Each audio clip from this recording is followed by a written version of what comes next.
नमस्कार साथियों, आईसीआर मध्य भारत समाचार के इस अंक में आप सभी का हार्दिक स्वागत है। साथियों, कई सारे किसान भाइयों को जो सोयाबीन के कीड़े मुख्य रूप से जो तना मक्खी और चक्रभृंग दोनों के जो लक्षण पहचानने में काफ़ी दिक्कत होती है, उसको कन्फ्यूज़न होता है। आज के इस वीडियो में हम वही देखेंगे कि दोनों कीड़ों के जो प्रकोप के लक्षण क्या है, इस बारे में हमें जानकारी देंगे हमारे डॉक्टर अमरनाथ शर्मा जी। लेकिन सबसे पहले देखते हैं इस सप्ताह के मुख्य समाचार। 20 देशों के समूह सम्मेलन के अंतर्गत इंदौर में दिनांक 13 से 15 फरवरी को प्रस्तावित उच्च स्तरीय बैठक के आयोजन बाबत कृषि विभाग जिला इंदौर द्वारा भारतीय सोयाबीन अनुसंधान संस्थान में किया गया जागरूकता कार्यक्रम का आयोजन।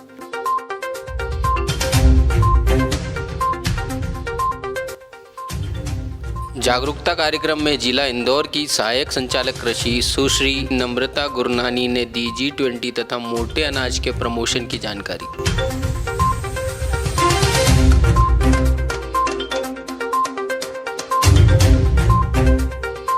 मुख्य महाप्रबंधक की उपस्थिति में नाबार्ड मध्य प्रदेश इकाई के माध्यम से प्रदेश के लगभग 35 जिला स्तरीय प्रबंधकों का हुआ संस्थान में भ्रमण कार्यक्रम। मध्य प्रदेश में सोया उत्पादकता वृद्धि एवं मूल्य संवर्धन हेतु वित्तीय संभावना का हुआ मंथन।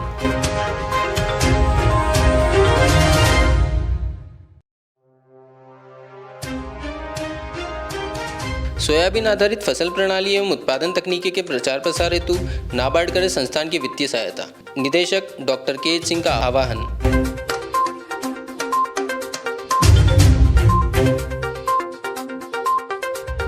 इंदौर स्थित केंद्रीय कार्यालयों की नगर राजभाषा कार्यान्वयन समिति की बैठक संपन्न। संस्थान के राजभाषा प्रभारी डॉक्टर पूनम कुचलान एवं संस्थान प्रमुख डॉक्टर के सिंह ने लिया भाग।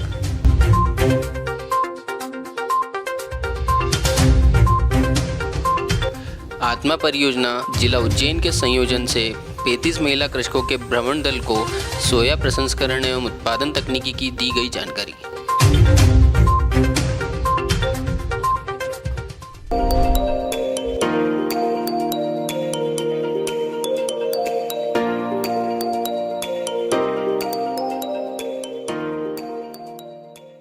नमस्कार किसान भाइयों, कई बार हमको किसानों की शिकायत आती है, उनको समझने में दिक्कत होती है कि गडल बिटल या चक्रभृंग का प्रकोप होता है, वो कैसे पहचाने। और कई बार वो कंफ्यूज हो जाते हैं तना मक्खी के साथ में, क्योंकि उसका भी जो सुरंग बनती है तने में, वो भी कुल मिला के एक प्रकार से वैसे ही रहती है जैसे कि चक्रभृंग द्वारा बनती है। तो आइए आज जानते हैं हमारे जो विशेषज्ञ डॉक्टर अमरनाथ शर्मा साहब से कि तना मक्खी का जो डैमेज कैसे पहचाने जाए और चक्रभृंग से उसको किस प्रकार से हम डिफरेंशिएट कर सकते हैं। तो सर प्लीज़ बताइए। देखिए, आपने बड़ा सही प्रश्न किया अभी कि आमतौर पे किसान भाइयों को कन्फ्यूज़न होता है, ख़ास तौर से जब फसल छोटी रहती है कि ये तना मक्खी से मरा है या किसी वजह से मरा है। तो यहाँ मैं आपको स्पष्ट कर दूँ, आप ये पौधा देख रहे हैं, इसमें जो शुरुआत के जो सिम्टम्स हैं, जो लक्षण हैं, वो पत्तियाँ मुरझाने लगती है। जब तना मक्खी का प्रकोप हो जाता है, इसके अंदर अंडा देके इल्ली निकलने लगती है, तो किनारे से सूखना शुरू करती हैं। ये अभी मुरझाई हुई हैं। आप दूसरे पौधे में देखेंगे, ये यहाँ पे स्पष्ट दिख रहा है कि किनारे से सूख रही पत्तियाँ, बीच में हरी है और किनारे किनारे से सूखना शुरू हो गया। जब प्रकोप काफ़ी बढ़ जाता है, उसकी टनल बनना शुरू हो जाती है, तो इस तरह से पूरी की पूरी पत्तियाँ सूख जाती हैं और पौधे में अंदर टेढ़ी मेढ़ी सुरंग बनने लगती है। तो ये निश्चित रूप से तना मक्खी का प्रकोप का एक लक्षण है।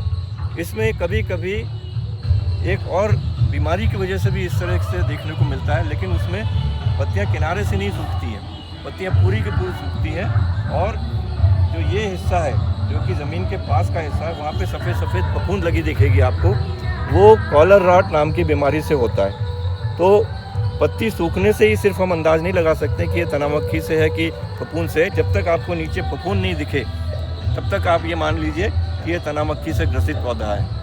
और इस तरह के पौधे के लिए आपको अगर शुरुआत में बीज उपचार कर लिया है कीटनाशक से, तो इस तरह का डैमेज आपको तना मक्खी से नहीं मिलेगा। बाद में आप देख रहे हैं, जब आप पौधे को चीर के देखेंगे तो इस तरह से पौधे के अंदर सुरंग मिलेगी और भूरे रंग का हो जाएगा तना। और इसमें कभी कभी आपको इल्ली भी मिल सकती है। ये अभी काफ़ी दिन हो गए इसको सूखे ग्रसित हुए, तो इसमें से ये इल्ली एग्जिट होल बना के उसका वयस्क निकल गया है। तो इस तरह के पौधों को आप बचाने के लिए बीजोपचार करना बहुत आवश्यक है।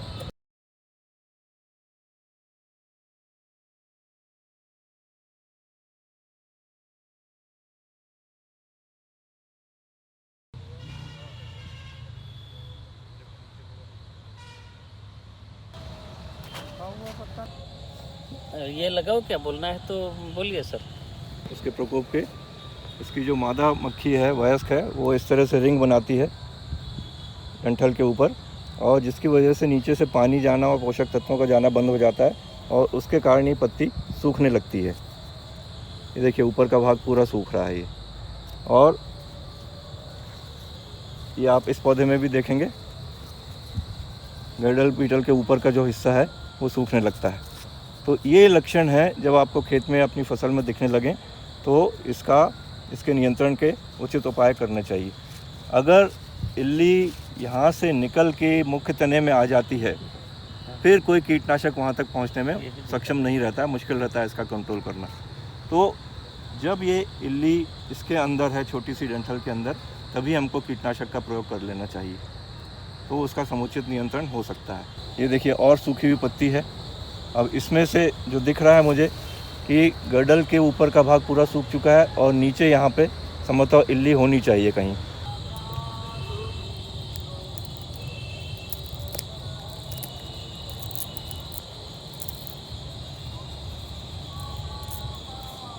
ये देखो,